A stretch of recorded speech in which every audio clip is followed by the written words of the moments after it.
So if R decreases, R square also decreases. R square 4 pi R square. Now the last graph, total probability graph. Actual electron will not be present at the nucleus. तो ये graph तो हमेशा origin से start होगा ही. Small r radius is 0. तो 0 into something is 0. ये maximum है r, इसका वैल्यू मैक्सिमम यहाँ पे आ रहा है. बट इसमें जब हम 0 को मल्टीप्लाई करेंगे तो 0 हो जाएगा. लास्ट वाला graph actual probability, total probability curve will always start from origin. Clear? तो ये यहाँ से स्टार्ट होगा, यहाँ पे 0, इंफिनिटी पे 0, तो बीच में मैक्सिमम हो जाएगा. कहीं कहीं तो होगी प्रोबेबिलिटी होने की. क्लियर? तो पता है ये जो डिस्टेंस है ना, maximum probability distance for hydrogen in hydrogen like atom, this is given bye r not. Let's say for 1s orbital it is hydrogen, so r not होता है 0.529 z n square by z angstrom. तो first orbit है n 1s, z hydrogen ले रहे हो तो ये value r not. और हीलियम प्लस होता तो r not n square by z 2 आ जाता डिनोमिनेटर में. क्लियर? मतलब यहां से जो ग्राफ आए हैं, जो बोर्स मॉडल से हमें रेडियस सजेस्ट किया है, बेसिकली बोर्स मॉडल ने जो मैक्सिमम वैल्यू है रेडियस की, जहां पे मैक्सिमम सॉरी वो वैल्यू रेडियस की जहां पे मैक्सिमम प्रोबेबिलिटी है वो सजेस्ट की. The distance where the probability of finding electron is maximum, the distance is given by Bohr's theory, Bohr's relation for hydrogen and hydrogen like atom only, right? जिसमें दो या उससे ज्यादा इलेक्ट्रॉन है उसमें तो खैर वैलिडी नहीं है. बोर्स थ्योरी कितना समझ में आता है हमें? Yes sir. 2n minus l minus 1, there is one radial node in 2s. अब 2s के लिए ड्रॉ कर लेते हैं हम सारे ग्राफ.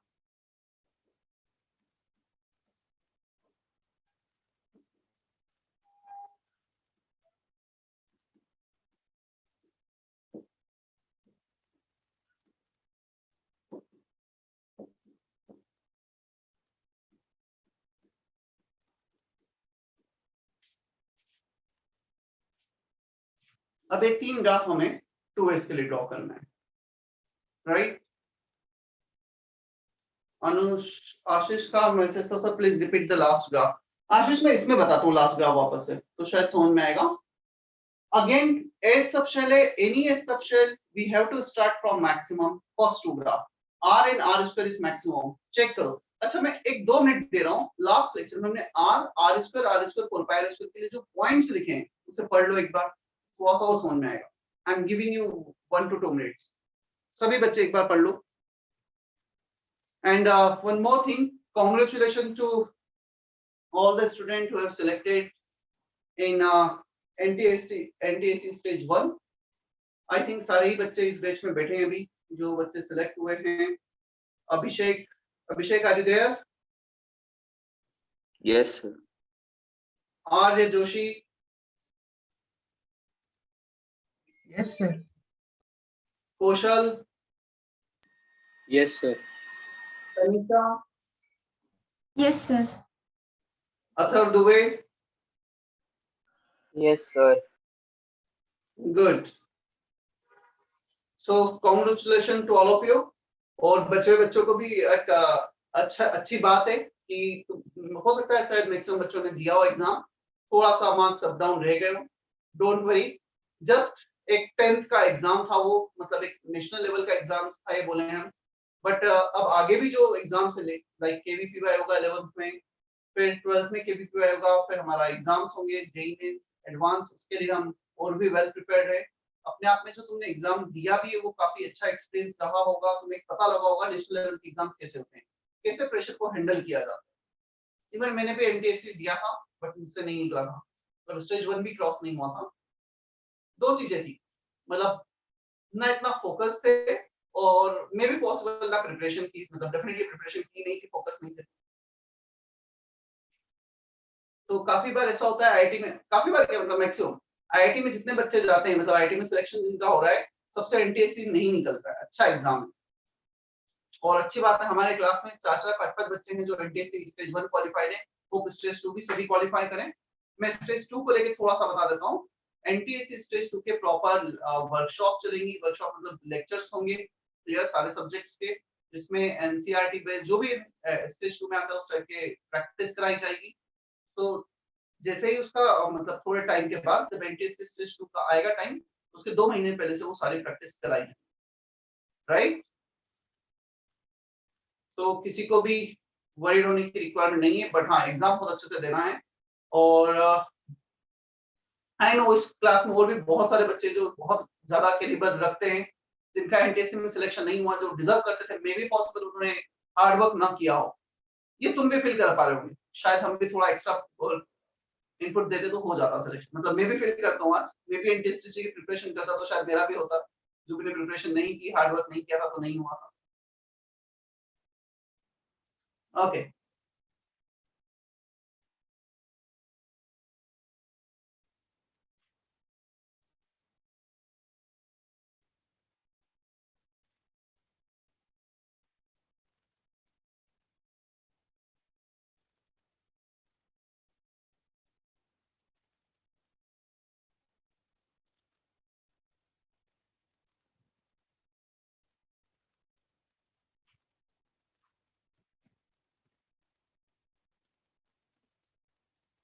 कल दिव्य मराठी में भी आया था तुम्हारा, देखा था तुमने?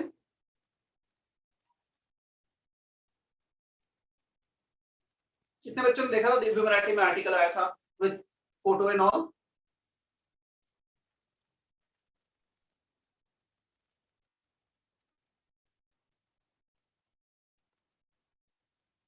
ठीक है, और होप एटलीस्ट जिनका सिलेक्शन हुआ है वो उसका पिक्चर्स कट करें और कट करके अपने टेबल के सामने लगा लें।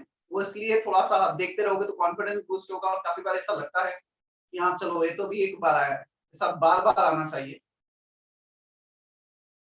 मतलब मैंने ऐसा किया था जब मेरा उस टाइम जैसे जेई स्क्रीनिंग और मेंस, एडवांस को मेंस बोलते थे, स्क्रीनिंग में हुआ तो मेरा न्यूज़पेपर में फोटो वगैरह आया था, तो मैंने चिपका लिया था सामने कि अभी मेरा 2 महीने बाद एक एग्जाम और 40-45 डेज के बाद, मुझे उसमें भी ऐसा ही पिक्चर चाहिए है और इससे बेटर रिजल्ट चाहिए।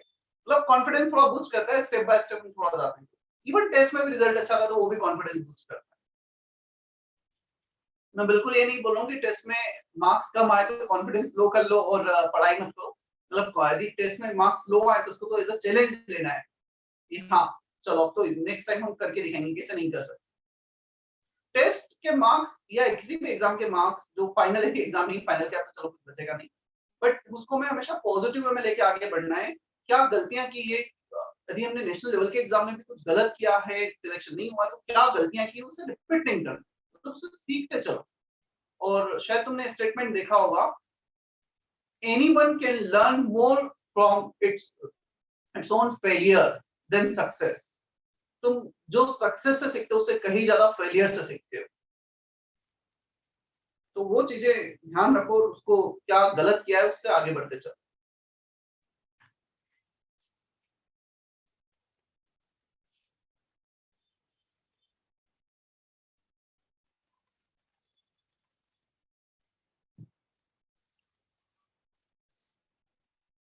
ओके, सभी ने देख लिए पॉइंट्स?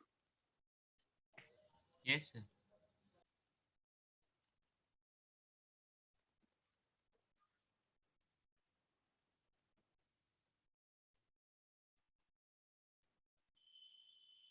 देखो, it has one radial node.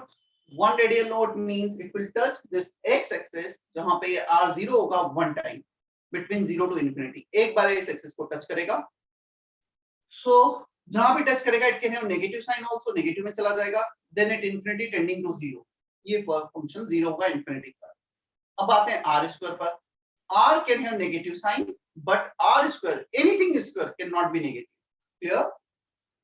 सो जब ये 0 है तो ये भी 0, clear? Both will be 0 at the same point. अब हम आते हैं नेगेटिव वैल्यू, -1 का स्क्वायर +1, -2 का स्क्वायर +2, -3 का स्क्वायर +9। सो स्क्वायर कर रहे हैं नेगेटिव का तो वो पॉजिटिव में चला जाएगा। जब ये टेंडिंग टू 0 होगा, when r is 0, r square is 0। तो ये ग्राफ जो नीचे गया है वो ग्राफ ऊपर कन्वर्ट हो जाएगा, उसका रिफ्लेक्शन आ जाएगा विद स्क्वायर साइन। क्या ये दोनों ग्राफ अभी समझ में आते हैं हमें? One radial node at this point, the negative part will convert into the positive one if we take square of the r. किसी भी क्वांटिटी का स्क्वायर लोगे negative will convert into positive, और पॉजिटिव है तो पॉजिटिव रहेगा ही सही। Sir yes sir वो पहले ग्राफ में निगेटिव कैसे गया सर? ऊपर भी जा सकता था ना डायरेक्टली?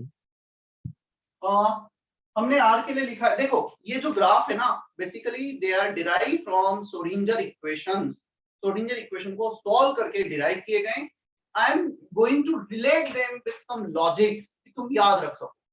तुम ये भी क्वेश्चन पूछ सकते हो सर ऐसा ही क्यों आया, why we can't have triangular, why we can't have square, तो बहुत सारे क्वेश्चन रेस हो सकते हैं। क्लियर? यहाँ पर मैंने आर के बारे में लिखाया था, r can have both positive as well as negative sign.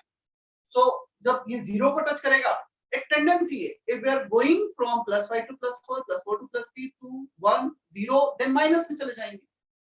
मतलब कंटीन्यूअस Yes. ग्राफ होगा ना, एक डिफरेंशिएबल ग्राफ होगा। ऐसा नहीं कि रैंडम वो 0 पे गया फिर अपना वैल्यू एकदम सडन चेंज कर, जिस ऑर्डर में वो जाता है एक स्मूथ ग्राफ रहता है। तो कहां से आता है? Schrodinger equation. तो ये Yes, नेगेटिव हो सकता है इसलिए नेगेटिव है, ये नेगेटिव नहीं हो सकता है तो उसको पॉजिटिव में कन्वर्ट किया। Last graph, the total probability graph for all the cases we have to start from origin। हमें हमेशा origin से स्टार्ट करना। क्लियर? अब इस ग्राफ को हम origin से स्टार्ट करेंगे। जब ये फंक्शन 0 है, r स्क्वायर 0, तो ये तो 0 होना ही है, तो यहाँ पे 0 होना है। इस पॉइंट पे origin 0, इस पॉइंट पे 0 और इंफिनिटी पे 0। ठीक है? अब ऐसा तो पॉसिबल है नहीं कि कर्व एकदम फ्लैट हो जाएगा, हर पॉइंट पे प्रोबेबिलिटी 0, कहीं पे तो इलेक्ट्रॉन के होने की प्रोबेबिलिटी होगी। तो फर्स्ट increases इस टाइप से, then in this manner। Clear? तो पहले यहाँ पे आएगा फिर further tending to 0। So this curve starts from origin, this curve starts from maximum value। सिर्फ इतना डिफरेंस है। यहाँ पर एक और पॉइंट नोट करना है, ये जो पीक वैल्यू है इंक्रीज हुई है। क्यों इंक्रीज हुई है इसका भी एक्सप्लेनेशन मैं दूंगा। क्या आशीष अभी एक क्लियर है लास्ट वाला ग्राफ?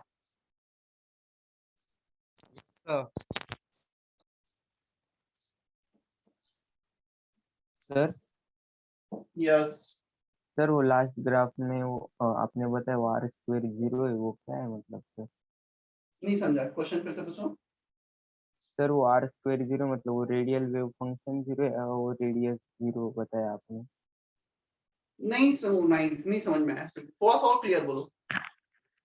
सर जो लास्ट ग्राफ है ना सर, उसमें वो आपने बताया कि वो r स्क्वायर 0 है, इसलिए वो टच कर लेता है और फिर से ऊपर जाता है, वो नहीं समझा मतलब वो r स्क्वायर कौन सा 0 है? Capital R square is 0 at this point। Capital R square is 0, 0 into something is 0। Yes sir,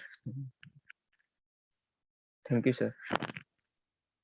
small r तो एक ही पॉइंट पे 0 होगा ना ओरिजिन, ये तो डिस्टेंस है।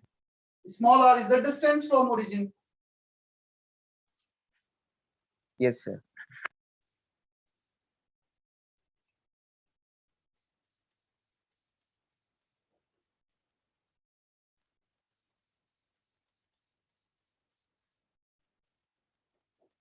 To p 4p।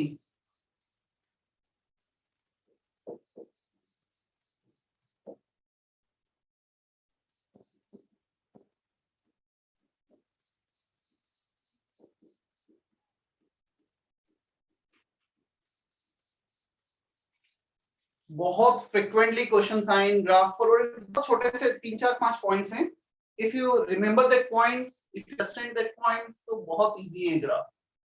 अभी हम करेंगे भी इस पे बेस्ड क्वेश्चन, जो प्रीवियस ईयर के थे वही क्वेश्चंस पहले करेंगे।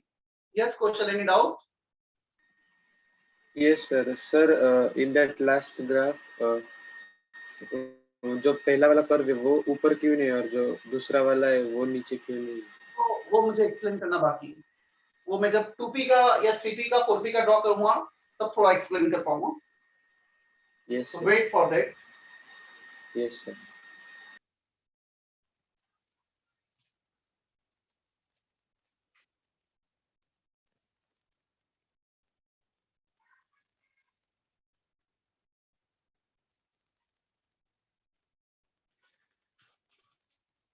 हर्षिता, निर्मति, ओजस, समझ में आ रहा है इतना? Yes, sir. Yes, sir। Yes, sir.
R versus small r 2p n minus L minus 1 0 radial node.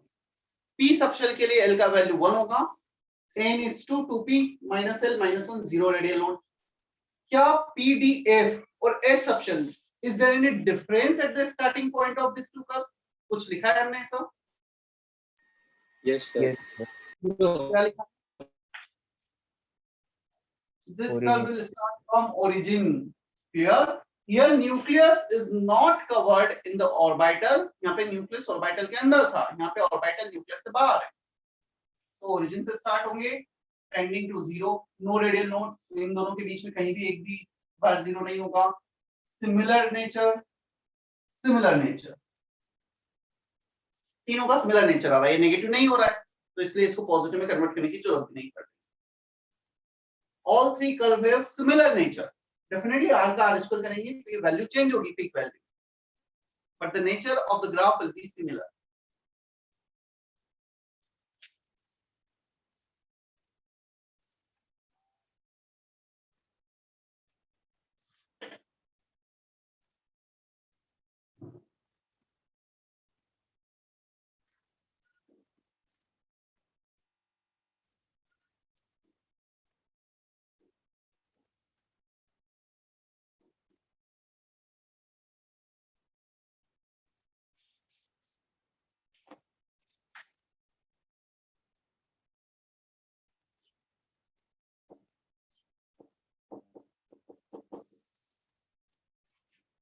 मैं 3p का भी ड्रॉ कर सकता था, बट फिर मैं थोड़ा सा एक अलग केस लेना चाहता हूँ. 4p में ले रहा हूँ.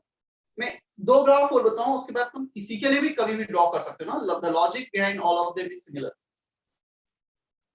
4p कितने रेडियल नोड्स आ रहे हैं 4p में? 2. ओरिजिन से स्टार्ट करते हैं. 1 radial node, 2 radial node tending to 0. So this is 1 radial node and second radial node. Clear?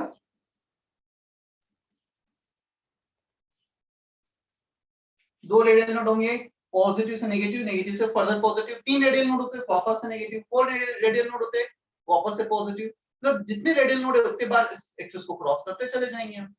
100 radial nodes होंगे, 100 बार क्रॉस कर देंगे. क्या ये समझ में आया है हमें?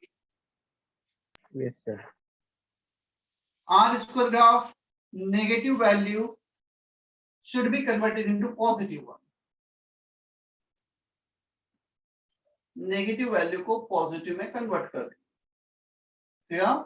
सो अब नेगेटिव कुछ नहीं रहेगा, रेडियल नोड की पोजीशन सिमिलर रहेगी. यहां पर ये ओरिजिन से स्टार्ट हो रहा है, ये भी ओरिजिन से स्टार्ट होगा.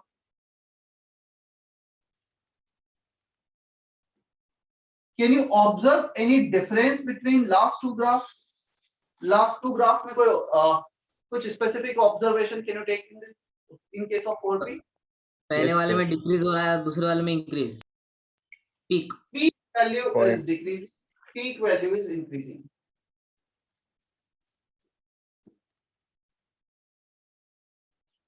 पहले तो ऑब्जर्वेशन लिया है, उसका एक्सप्लेनेशन भी मैं दूंगा.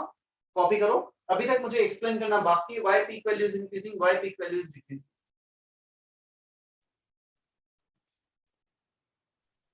Sir Yes. Sir first graph में जो पीक वैल्यू है वो इक्वल है या फिर डिक्रीजिंग है? नहीं, डिक्रीजिंग ही रहेगा. मतलब R स्क्वायर R का सिमिलर नेचर रहेगा. उसमें एक्चुअली अप डाउन था ना, इसलिए मैं रिलेट नहीं कर पाया.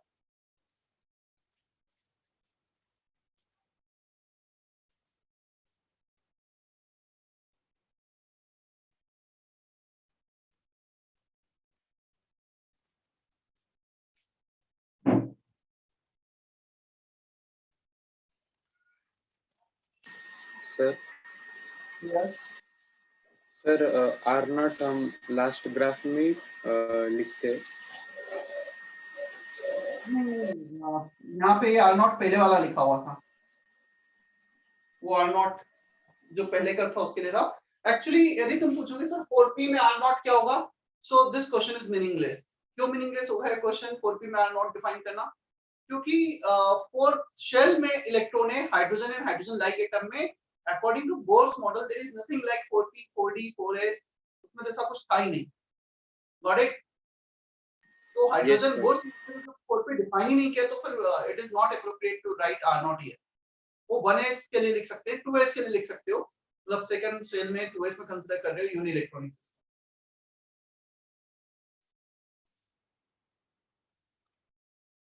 तो पहले का ही लिखा होता जो मैंने रब नहीं किया।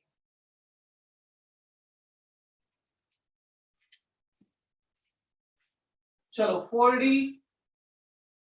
सर तुम ड्रॉ करके बताना।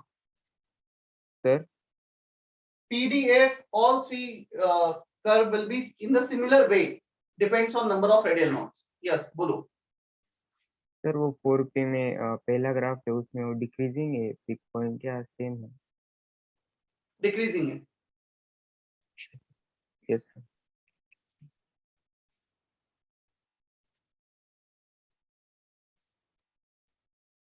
R square is decreasing, definitely R is decreasing.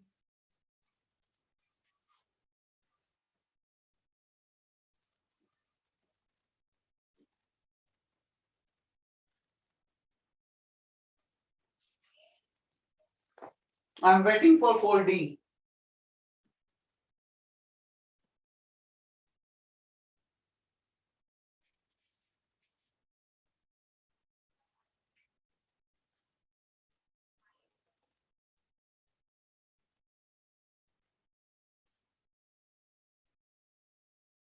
नहीं कौशल, all three same कैसे आएंगे? All three same वहां पे आएंगे जब एक भी रेडियल नोड नहीं होगा। 4D में एक भी रेडियल नोड नहीं, ऐसा तो नहीं है। n minus n minus 1।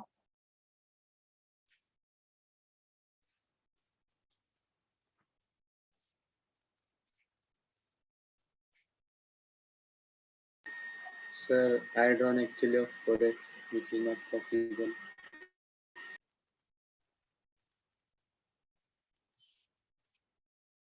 हाँ मलार पटवर्धन। ये सर। आया, कहाँ से स्टार्ट करें 4D बताओ? सर ओरिजिन से। ओरिजिन से। कितने रेडियल नोड, कितने बार इसको क्रॉस करेंगे? क्रॉस करूं या छोड़ दें अभी यहीं पे? हाँ sir. Only one radial node is there.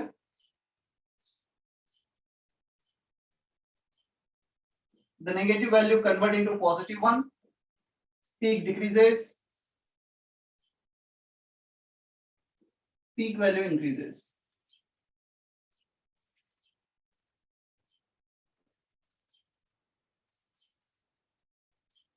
देखो, what is the logic behind this peak values increasing and decreasing observations in R square and R square 4 pi R square respectively?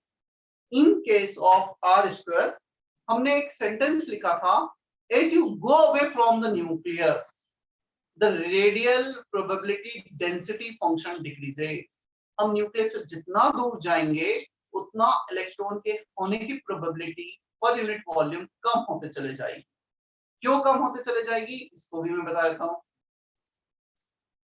Nucleus में एक शेल ले रहा हूं यहां पर first case, या सो यहां पे इलेक्ट्रॉन के होने की प्रोबेबिलिटी है पर यूनिट वॉल्यूम। अब मैं एक शेल ले रहा हूं यहां पर, यहां पे इलेक्ट्रॉन के होने की प्रोबेबिलिटी है पर यूनिट वॉल्यूम। डेफिनेटली जितना बड़ा वॉल्यूम होगा उतना ज्यादा हम वॉल्यूम से डिवाइड करेंगे radial probability density function, probability upon volume, तो उतना ज्यादा वॉल्यूम होगा। तो जो प्रोबेबिलिटी डेंसिटी है यदि हम उसकी बात करें तो वो उतना कम हो जाएगा। जितना तुम न्यूक्लियस से जाओगे प्रोबेबिलिटी डेंसिटी उतनी कम होती चले जाएगी। तो ये पीक वैल्यू जो डिक्रीज हो रहा है ये एक्सपेक्टेड था डेंसिटी की यदि बात करें, ऐसा कुछ होगा। अब हम आते हैं लास्ट ग्राफ में, ये तो डिक्रीज हो रहा है बट यहाँ पे जो स्मॉल आर स्क्वायर है ना, as you are going away from the nucleus we have one term small R square, वो स्मॉल आर स्क्वायर इंक्रीज हो रहा है, capital R square is decreasing, small R square is increasing. So small r square is dominating factor here, dominating one. So as you go away from the nucleus, small r square is increasing, hence the whole function is increasing. Yeah, इसलिए peak value increase होता है, ये मैंने तुम्हें explanation दिया है, proof नहीं दिया है। ये इसका जो डेरिवेशन है, जो ग्राफ है, वो आते हैं स्क्रोडिंगर इक्वेशन से। उसको ऑलरेडी ड्रॉ किया गया और मैं लॉजिकली एक्सप्लेनेशन दे रहा हूँ हर चीज। क्लियर? मैं तुम्हें किसी भी चीज का यहाँ पे प्रूफ नहीं दे रहा हूँ। We don't have any mathematical relation here. हमें स्क्रोडिंगर इक्वेशन को सॉल्व करके नहीं लिखना है यहाँ। क्लियर? बट हाँ, इसको कैसे लर्न करना है, कैसे मेमोराइज करना है, उसका एक्सप्लेनेशन मैं जरूर देते जा रहा हूँ, जो हमारे काम। तो यहाँ पे पीक वैल्यू डिक्रीज होती है क्योंकि आर स्क्वायर डिक्रीज होता है। यहाँ पे भी आर स्क्वायर डिक्रीज हो रहा है, but small R square increase हो रहा है, वो डोमिनेट करता है, इसलिए पीक वैल्यू इंक्रीज होती है, जो यहाँ पे डिक्रीज हो रही है। अभी क्लियर है? Yes sir. हम्म, सर फिर जो थर्ड ग्राफ है उससे हम कंक्लूड कर सकते हैं ना कि जो आर स्क्वायर होता है, सॉरी वो ग्राफ होता है, वो हमेशा उसमें पिक पॉइंट हमेशा ज्यादा होता है किसी भी आर स्क्वायर और पाई आर स्क्वायर के ग्राफ के लिए। हाँ, बोल सकते हो। Yes sir, thank you sir. जैसे 4p का जो ग्राफ है, मतलब कुछ ग्राफ डेफिनेटली सिमिलर आएंगे।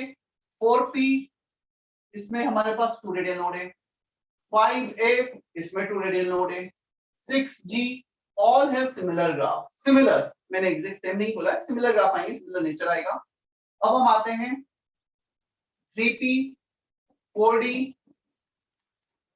spdf 3p n minus l minus 1 4d। मैंने यहाँ पे थोड़ा गलत लिख दिया, 4p 5d and 6f। n minus l minus 1 is 2 here, 5 minus 3, इतना गलत कर रहा हूं मैं, 4 minus 1 d के लिए n2। हाँ, 5 minus 2 minus 1 2 radial node, 6 minus 3 minus 1 2 radial node, सब में 2 रेडियल नोड है, इन सभी के ग्राफ सिमिलर। क्लियर? और भी जा सकते हैं 7g and so on। 3p there is 1 radial node, 4t 1 radial node, 5f 1 radial node, इन सभी के ग्राफ सिमिलर आएंगे। तो जिसमें यदि हम पीडीएफ की बात करें, डेफिनेटली एस एक एक्सेप्शन है, पहले 2 ग्राफ में एस का एक्सेप्शन आता है, मैक्सिमम से स्टार्ट होता है। PDF all starts from origin, similar behaviour, तो इनके सारे ग्राफ सेम आएंगे, जहां सिमिलर आएंगे जहां पर number of radial node same है। ठीक है अभिषेक? Yes sir.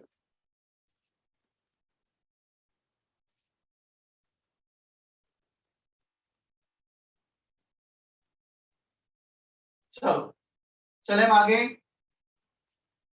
सर हाँ, सर एक डाउट था, वो जैसे आर इंक्रीज हो रहा है सर, वो वैसे वो ग्राफ का वो डिक्रीज कैसे हो रहा है, मतलब वो नहीं समझ। देखो इसको इस वे में तुम रखो। Basically, this graph are derived from Schrodinger equation. They are derived from Schrodinger equation. Now, I am not giving any mathematical proof here, क्योंकि वो तो मैंने Schrodinger equation derive उसको solve भी नहीं किया है, solve करने के बाद ही mathematical proof दे सकते हैं, जो हमारे syllabus में नहीं। I am explaining as you are going away from the nucleus, probability density decreases. ये fact है, ये ध्यान रखना है। तो R square decrease हो रहा है peak value।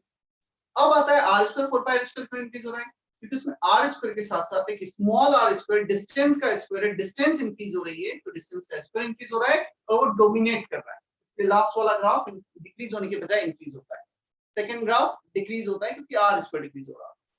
ये उसका एक्सप्लेनेशन। ठीक है? Yes sir, thank you sir.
Rmax is the distance where the probability is maximum, the curve we are getting maximum value. वो डिस्टेंस को हमने Rmax बोल दिया है, जिस डिस्टेंस पे हमें ग्राफ में पूरे ओवरऑल ग्राफ में मैक्सिमम वैल्यू मिलती है. So यहाँ पे 2 radial note, 1 radial note, 0 radial note. Because of more radial note, the distance is more for the maximum probability. The distance is minimum for the maximum probability.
Penetration power, that means closeness to the nucleus. Penetrate करना मतलब कितना atom के अंदर जाना, कितना nucleus के close जाना. किसी भी गिवन nth शेल में S is closest to the nucleus, then P, then D, then F. सबसे ज्यादा पेनिट्रेशन पावर S का, सबसे कम पेनिट्रेशन पावर F का. पेनिट्रेशन का मीनिंग सिर्फ यहाँ पे इतना है, कौन ज्यादा क्लोज है. नहीं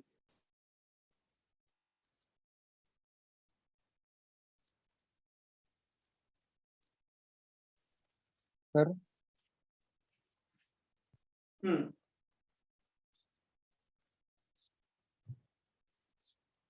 यहाँ पे एक क्वेश्चन ये राइज हो सकता है, सर 3s का आपने मैक्सिमम प्रोबेबिलिटी का डिस्टेंस सबसे ज्यादा लिखा है और आप बोल रहे हैं यहाँ पे s सबसे ज्यादा क्लोज है, यहाँ बोल रहे हैं उसका डिस्टेंस सबसे ज्यादा है, 3d का डिस्टेंस सबसे कम है मैक्सिमम प्रोबेबिलिटी का, और यहाँ बोल रहे हैं d का पेनिट्रेशन पावर क्लोजनेस कम है. तो ये थोड़ा सा यहाँ पे एक क्वेश्चन रेज हो सकता है. सी यहाँ पर है ना, हमने सिर्फ एक डिस्टेंस लिखा है where the probability is maximum. मतलब एक पॉइंट जहां पे इलेक्ट्रॉन होने की प्रोबेबिलिटी मैक्सिमम. ये जो पेनिट्रेशन पावर है, we are talking about the overall probability of finding electron. ये जो s ऑर्बिटल है, इसका ज्यादा पार्ट किसके क्लोज होगा, न्यूक्लियस के. सी ऐसा नहीं कि इलेक्ट्रॉन इसी डिस्टेंस पर होगा, मे बी पॉसिबल है जो मैक्सिमम ये डिस्टेंस है ना मैक्सिमम प्रोबेबिलिटी की, इस पे 10% ही प्रोबेबिलिटी, 90% डिस्ट्रीब्यूटेड हो पूरे उसमें. सो हम बात करें एक वैल्यू जो सबसे मैक्सिमम है, that can be 10 also, that can be 5 also. Clear? 10% से ज्यादा किसी भी पॉइंट पे प्रोबेबिलिटी नहीं होनी, तो हमने इसको 10% मैक्सिमम बोल दिया. बट यदि हम यहाँ का एडिशन करेंगे तो ये वाला एडिशन, मतलब इस एडिशन के कंपैरिजन में इतने पार्ट का एडिशन, इतने पार्ट का एडिशन, सबसे ज्यादा एडिशन का वैल्यू यहाँ पे आएगा. थोड़ा सा समझना. Again we are talking about the overall closeness to the nucleus. हम एक पॉइंट की बात नहीं कर रहे. ओवरऑल क्लोजनेस s ऑर्बिटल में सबसे ज्यादा होगा, ठीक है, और सबसे कम होगा f orbital. But if you are talking about only one of the point, one odd point where the probability is maximum, so एक point जहां पे सबसे ज्यादा probability है, वो सबसे कम होगा वो डिस्टेंस d के लिए, सबसे ज्यादा होगा s के. तो दोनों चीजें अलग अलग हैं. हम इसमें सिर्फ एक पॉइंट की बात करें और इसमें ओवरऑल प्रोबेबिलिटी की बात करें as a whole. Is that okay now?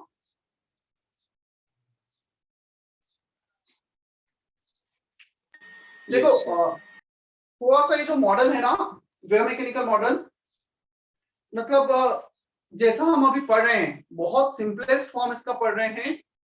जब तुम आईआईटी में जाओगे फर्स्ट सेमेस्टर में इसका एक कोर्स होता है जिसमें तुम इसमें थोड़ा सा और डेप्थ में जाओगे, मतलब तुम्हें 4 महीने सिर्फ ये मॉडल पे ही वर्क करना है मेनली।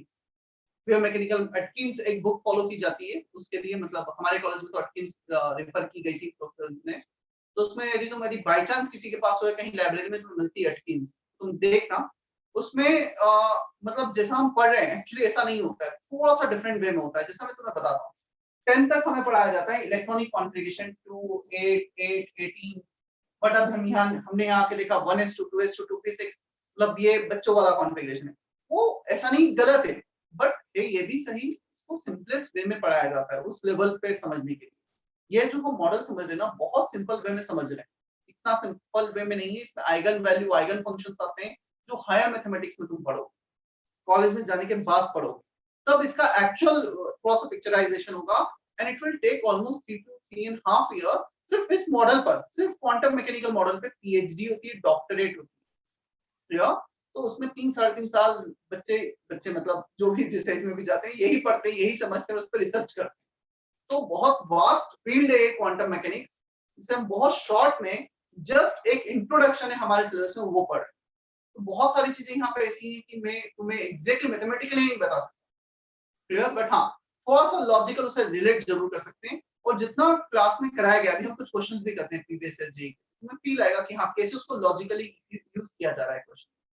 मतलब मैं तुम्हें बताता हूँ, जब जेईई के प्रिपरेशन में मैंने ये मॉडल पढ़ा, मैं बहुत कॉन्फिडेंट था, हाँ ऐसा पूरा फिजिकल केमिस्ट्री में कॉन्फिडेंट था, बट ये वाले पार्ट में इससे तो कोई भी क्वेश्चन आएगा बहुत अच्छी अंडरस्टैंडिंग, सारे क्वेश्चंस में कर पाऊंगा। आईआईटी में क्वेश्चंस भी कर लिए एग्जाम्स में। जब मैं कॉलेज में गया फर्स्ट ईयर में, जब मैंने इसको एक्चुअली देखा समझा, वो एटकिंस बुक पढ़ा, तो ऐसा लगा कि चल क्या रहा है, मतलब पता ही नहीं चल रहा है कि कौन सी चीज क्या हो रही है क्या नहीं हो रही है, मतलब बहुत कॉम्प्लिकेटेड चीजें होती हैं। तो उसको समझने में मतलब मुझे लगता था कि मुझे तो पूरा अच्छे से आता है, बट उसका जब एक्चुअल ओरिजिन समझा, जो हमने श्रोडिंगर इक्वेशन भी लिखी वो भी सॉल्व करना होती है फिर वहां पर। श्रोडिंगर इक्वेशन में भी वो basically Sai is not normal thing, ऐसा नहीं कि कोई नॉर्मल फंक्शन से डिराइव किया, वो आइगन फंक्शन है, इसका डिफरेंशिएशन इंटीग्रेशन बहुत अलग वे में होता है। चलो ठीक है, कुछ क्वेश्चंस करते हैं अभी। Atomic structure is completed here, सिर्फ न्यूक्लियर केमिस्ट्री पार्ट है जो बचा हुआ है। सर वो क्लोजेस्ट टू न्यूक्लियस लिखा है क्या atomic power? Yes, closeness to nucleus.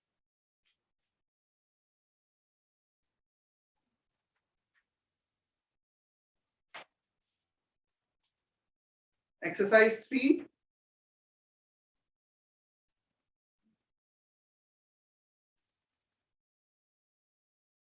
Question number 18, 19 and 20. Exercise 3, part 1. 18, 19 and 20 based on one matrix match kind of thing.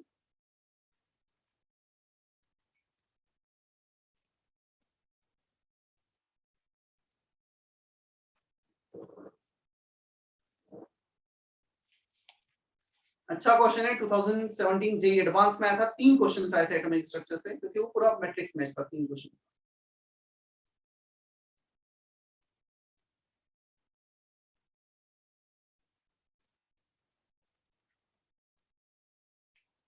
Answers मत देखना, आंसर देख के काफी बार लगता है कि हाँ ऑब्वियस है, पूरा अपने एंड से सॉल्व करना, उसके बाद ही आंसर देखना। और पता है इस टाइप के क्वेश्चंस में हम कभी भी क्वेश्चन से नहीं जा सकते, you have to go through the option. Question है क्या सभी के सामने?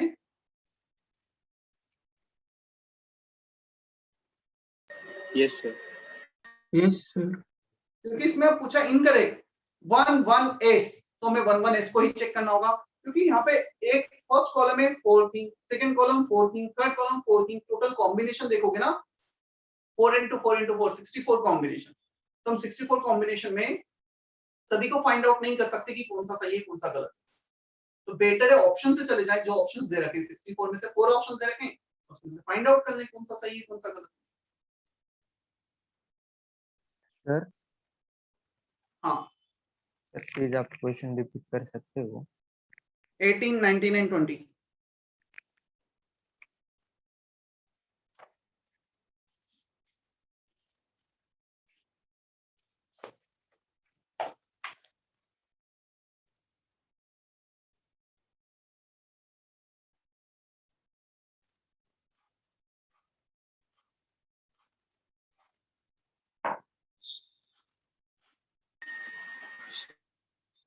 सर यस सर जो कॉलम 2 में फर्स्ट और थर्ड है मतलब वो क्या है, कुछ समझ नहीं आया।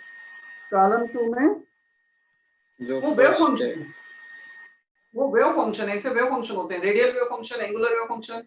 एक रेडियल वेव फंक्शन है जो रेडियस पे डिपेंड करता है, एक एंगुलर वेव फंक्शन है जो एंगल्स पे डिपेंड करता है। cos theta e to the power minus z r by 2 a naught, z is atomic number, a naught is constant, r is radial distance, theta phi angles हमने देखे हैं क्या क्या होते हैं। Yes sir. But again you don't need a lot of information about wave function की wave function किसका होगा किसका नहीं होगा, लॉजिकली तुम उसे रिलेट कर सकते हो। डेफिनेटली इस टाइप का हम पहला क्वेश्चन कर रहे हैं, तो पहले क्वेश्चन में तुम्हें हो सकता है थोड़ा सा प्रॉब्लम है, बट जब मैं इसका बताऊंगा एक्सप्लेनेशन तो तुम्हें समझ में आएगा।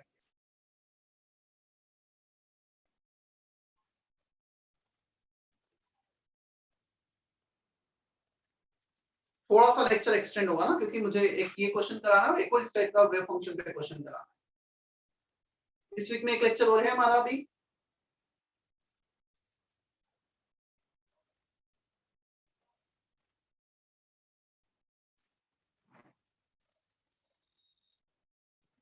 Do we have any more lecture in this week?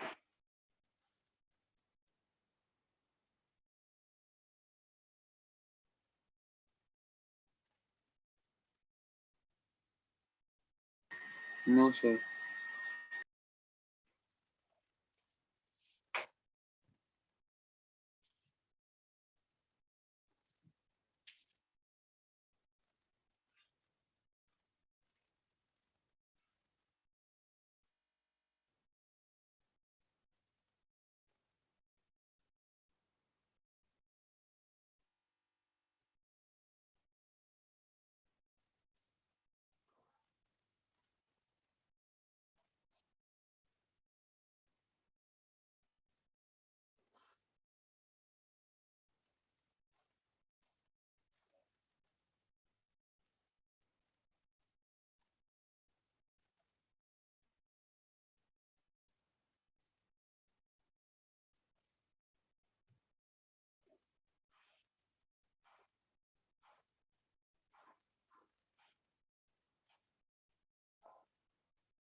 Sir hmm sir उस कॉम्प्रिहेंशन में उसमें दिया है सर वो थीटा इज कोल एटीट्यूड, वो कोल एटीट्यूड मतलब क्या है?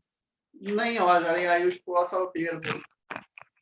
सर वो कॉम्प्रिहेंशन में उसमें दिया है सर वो थीटा इज कोल एटीट्यूड, फिर वो कोल एटीट्यूड क्या है सर उसमें?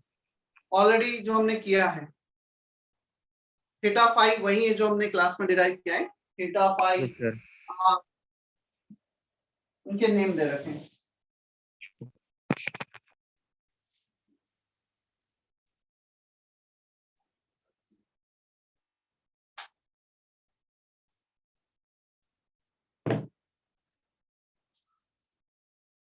For He plus ion, the only incorrect combination, तो मैं सारे ऑप्शन डिस्कस कर लेता हूँ।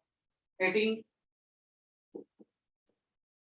1s, चलो तो 1s के लिए हमें वेव फंक्शन दे रखा है psi proportional to z upon a naught और 3/2 e to the power minus zr upon a naught। तो 1 का 1 करेक्ट हो सकता है। क्यों करेक्ट हो सकता है? 1s में एक भी नोड नहीं है, तो क्या किसी भी वैल्यू के लिए यहाँ पे ये नोड मिल रहा है क्या हमें? देखो यदि यहाँ पर एक टर्म ऐसा होता, लेट से r minus a naught, so when you put r equal to a naught we are getting radial node। तो यहाँ पे हमें एक भी ऐसा वैल्यू नहीं मिल रहा है r का या थीटा का, क्लियर ना, रेडियस हमें ऐसा कुछ मिल रहा है ना एंगल्स ऐसे कुछ मिल रहे हैं कि ये फंक्शन जीरो हो जाए. Yes, this is constant. This can be zero when r is infinity. e to the power minus infinity is zero. If you put r equal to infinity, e to the power minus infinity is zero. That means out of the atom. Out of the atom तो हर किसी में zero होता है. क्या? अब r को zero रखो. r को जीरो रखने पे e to the power 0 1. psi zero नहीं आ रहा है. When you put r equal to 0 and psi is non-zero, इसका मतलब है सिर्फ s ऑर्बिटल रहा हो. क्लियर? हमें दो चीजें प्रेडिक्ट करनी है. वन इज है या नहीं. First case, there is no radial node. Radius का ऐसा कोई भी वैल्यू नहीं आ रहा है जीरो और इंफिनिटी को छोड़कर जिसपे फंक्शन जीरो हो रहा है. तो अब ये फंक्शन एक भी बार जीरो नहीं हो रहा है, जीरो रेडियल नोड. r को जीरो रखा. अब यदि ये फंक्शन जीरो नहीं हुआ रेडियस इक्वल टू जीरो पे, तो ये s रहा होगा. और यदि जीरो हो जाता तो pdf में से कोई रहता. समझना लॉजिक ना, जितना हमने पढ़ा उसी के बेसिस पे कैसे से सोचा जाएगा, समझा जाएगा. So if you put r equal to 0, again psi is non-zero, तो s होगा, जीरो रेडियल नोड है, 1s होगा. तो यहां से हमने इसको 1s प्रेडिक्ट किया है. तो फर्स्ट तो करेक्ट है. s energy needed to excite electron from 2 to 4 is this times energy needed to excite electron from 2 to 6. चलो वो भी कैलकुलेट कर लेते हैं हम. 1s है मतलब हाइड्रोजन लाइट एटम के लिए हम उसका कैलकुलेशन कर लेते हैं. Energy needed from 2 to 4 is 27 by 32 times energy needed from 2 to 6.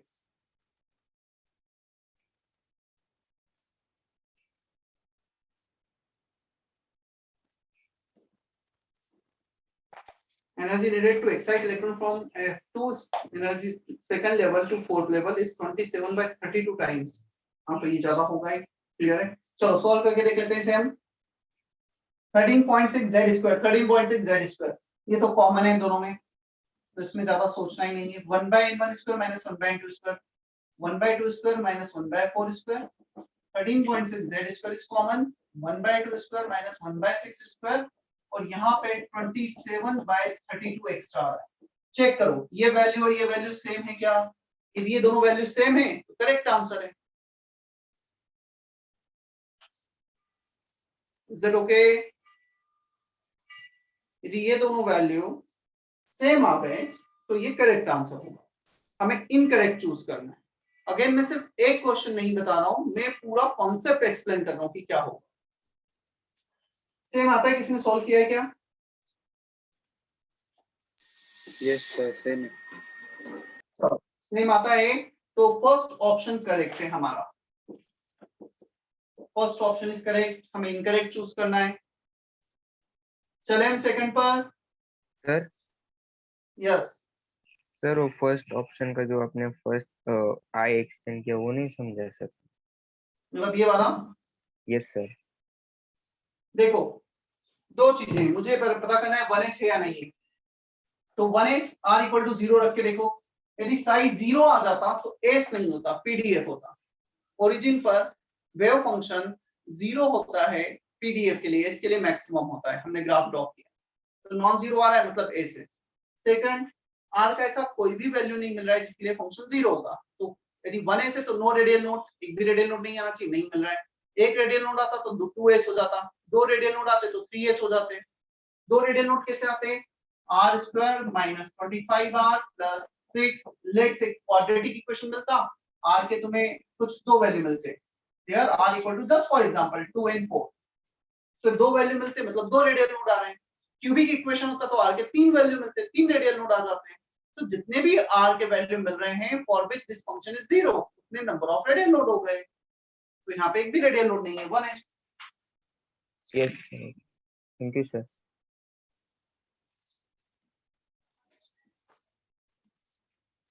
अब आते हैं हम सेकंड ऑप्शन पे. 2 2 q.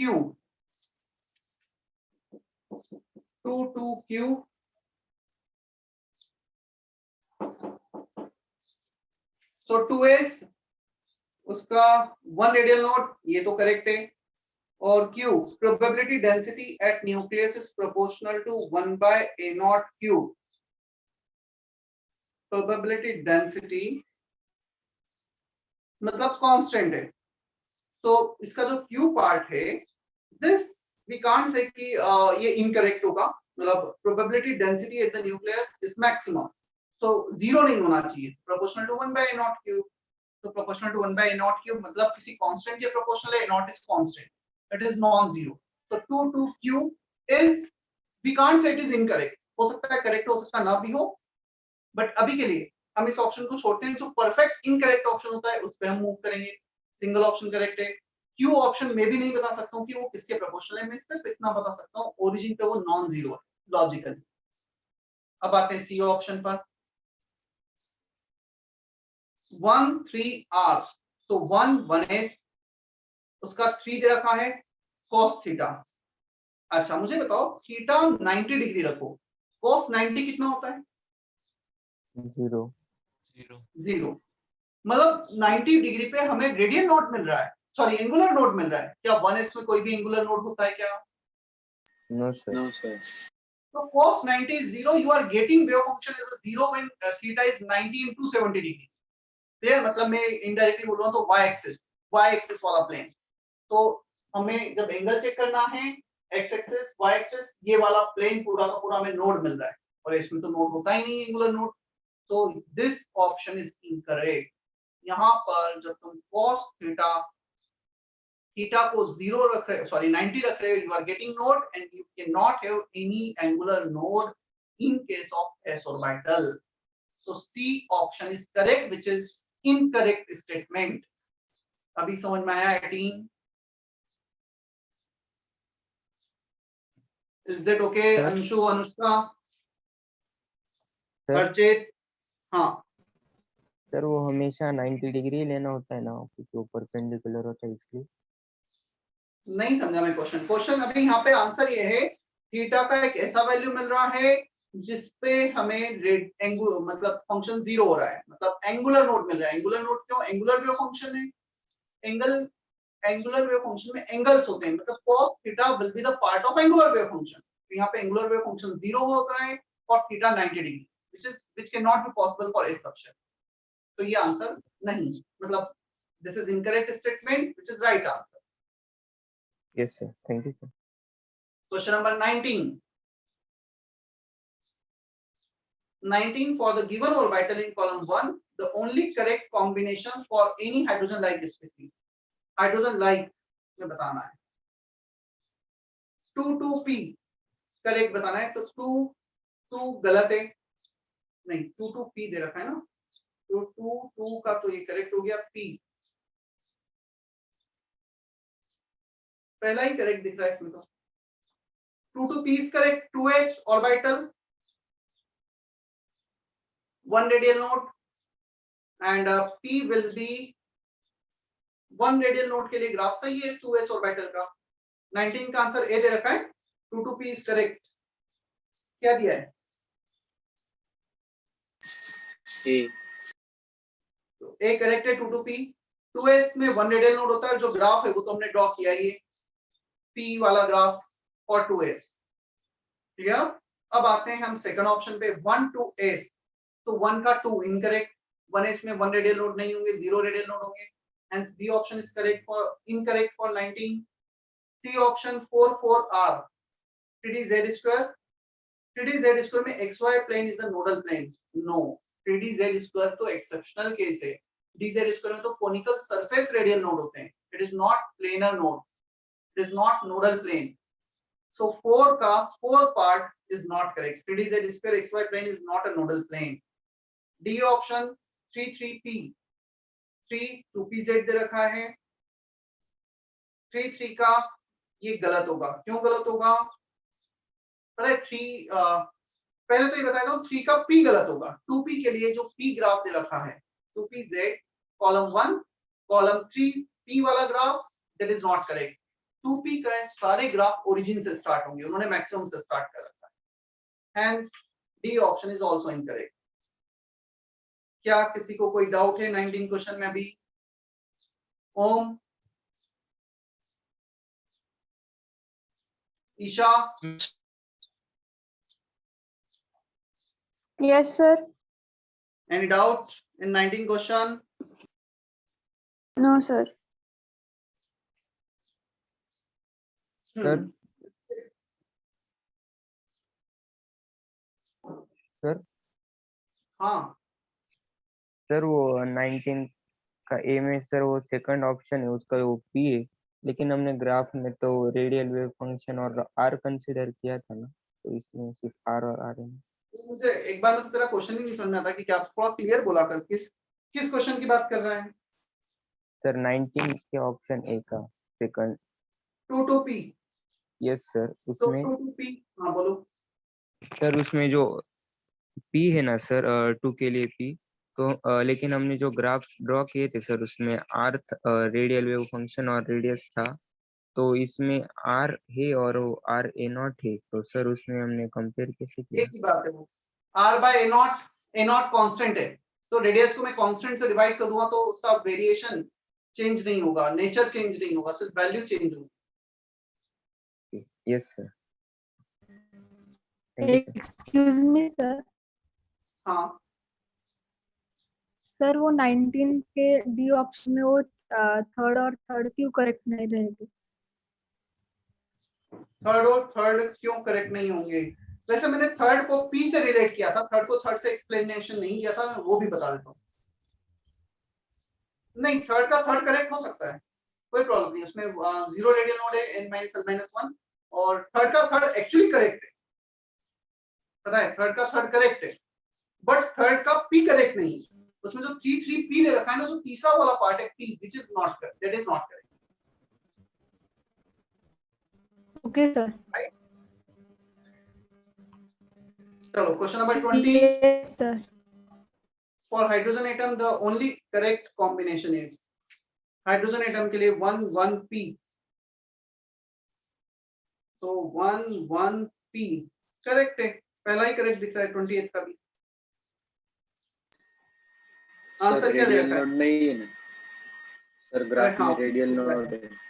रेडियल नोड नहीं होगा, तो यहाँ पे 1s के लिए बात कर रहे हैं, तो 1,1p is not correct, p में एक रेडियल नोड है, that should not be correct. 1,4r, 1,4 ये भी गलत है। XY plane is the nodal plane, there is no nodal plane for hydrogen atom। 1s में एक भी रेडियल नोड नहीं होगा, एक भी एंगुलर नोड नहीं होगा, so this is also not correct। C option 2,1q, 2s का 1 ये भी गलत है। 2,1q क्यों गलत है? क्योंकि 2s में एक रेडियल नोड होगा, और जो फर्स्ट वेव फंक्शन दे रखा है उसमें तो एक भी रेडियल नोड नहीं। Clear?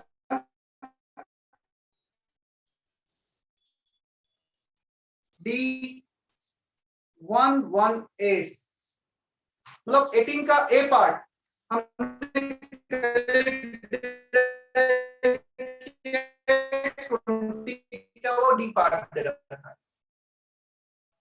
Is that okay? 28th question.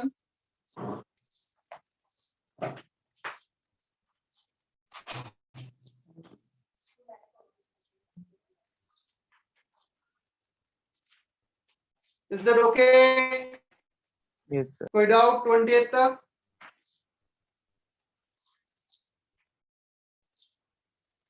चलो, homework complete all the exercise 1 2 3। सिर्फ न्यूक्लियर केमिस्ट्री के जो क्वेश्चंस तुम्हें दिखेंगे वो छोड़ देना, अभी तुम्हें अलग ही दिख जाएंगे जहां पे न्यूक्लियर रिएक्शंस होंगी, उतना पार्ट तुम छोड़ सकते हो, ठीक है?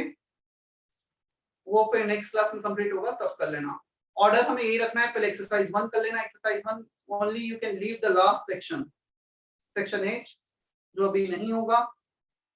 देन एक्सरसाइज 2, सिर्फ जैसे exercise 2 part 1 only last question you can not do, part 2 में भी सिर्फ लास्ट क्वेश्चन है जो तुम नहीं कर पाओगे, पार्ट 3 में लास्ट 3 क्वेश्चन है जो तुम नहीं कर पाओगे, पार्ट 4 में तुम सब कुछ कर सकते हो। एक्सरसाइज 3 पे यदि हम आए तो again few question, very few question जहां पे तुम्हें अल्फा बीटा गामा कुछ न्यूक्लियर रिएक्शंस दिखे, उतना पार्ट तुम्हें छोड़ देना, मतलब वो न्यूक्लियर रिएक्शंस दिख जाएंगे ना अलग। जैसे पार्ट एक्सरसाइज पार्ट 1 में सेकंड क्वेश्चन का C part base, 14 question nuclear reaction base, question number 21 है, 20 के जस्ट बाद वाला, वो न्यूक्लियर रिएक्शन पे बेस्ड है। तो तुम देख लेना, मतलब तुम्हें पता लग जाएगा। न्यूक्लियर रिएक्शंस वाले क्वेश्चन छोड़ के सारे अटेंड कर लेना।